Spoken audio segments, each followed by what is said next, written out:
Hi everyone, in this video we'll be talking about the theory of demographic transition. In the previous video we talked about the Malthusian theory of population growth, and people tend to get confused between both the theories that are totally different from each other. In this theory we are studying how the population growth is linked to the overall levels of economic development. So here we are studying that the population growth is linked to the levels of economic development. This is the crux of this particular theory, and that every society follows a typical pattern of development related population growth.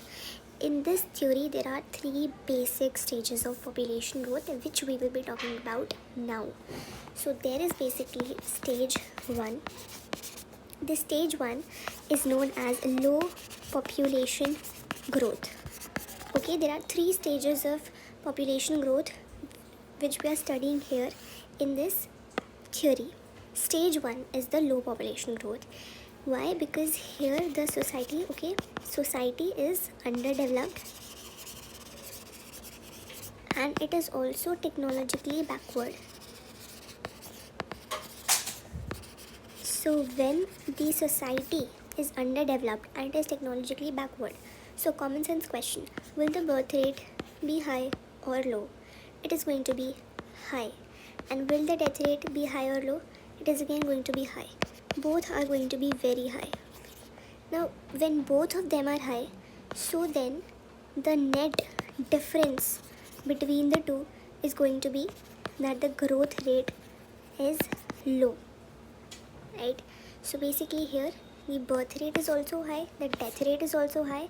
Because of that, the difference, if you imagine, if there are 10 people getting born and if there are 9 people dying at the same time, again, so the growth is very low.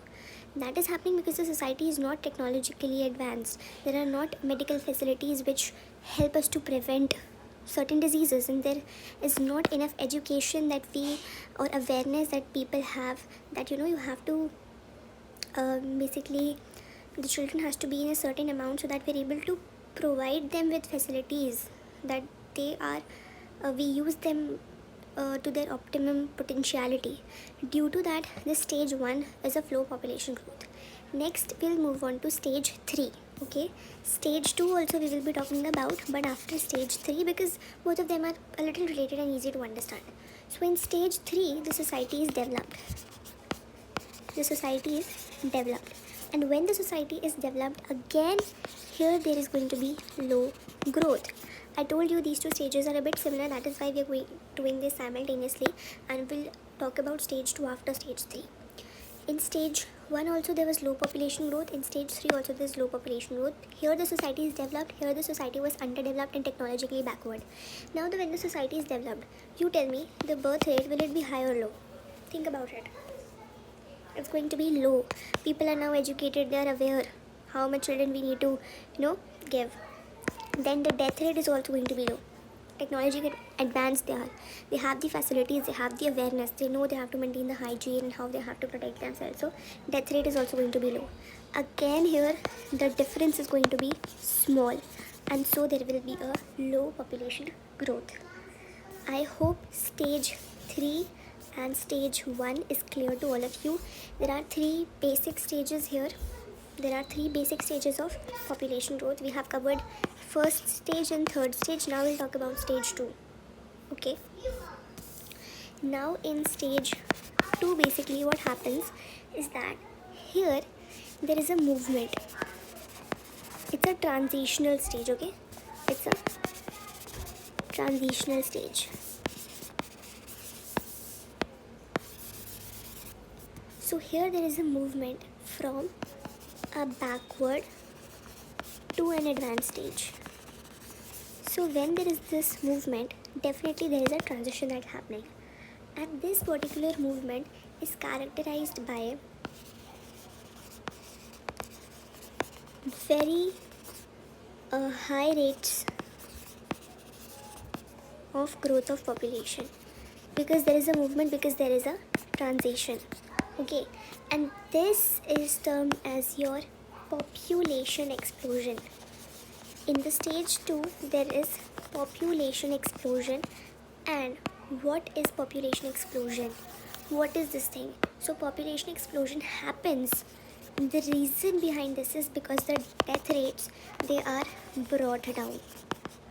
Okay, that means birth rate still remains high because there is a movement from an underdeveloped society. Birth rate is going to be high, but the death rates are brought down. So that means if there are 10 people born, there are 3 people dying or maybe 6 people dying. So there's a difference again. So there's a population explosion. Why the death rates are brought down and how the death rates are controlled, it is basically that there is a focus on the public health. Okay, there is better nutrition which is being focused on and provided, and there are advanced methods of disease control. It is due to these reasons that the death rates are being controlled. And so there is population explosion. Now these are 3 stages in front of you. Just go through them once. And also here you need to understand that for a society it takes very long to adjust to the changes and to alter its reproductive behavior, because what we are being doing for a longer period of time, it's very difficult to change those habits, and so it applies here as well. This was your demographic transition theory.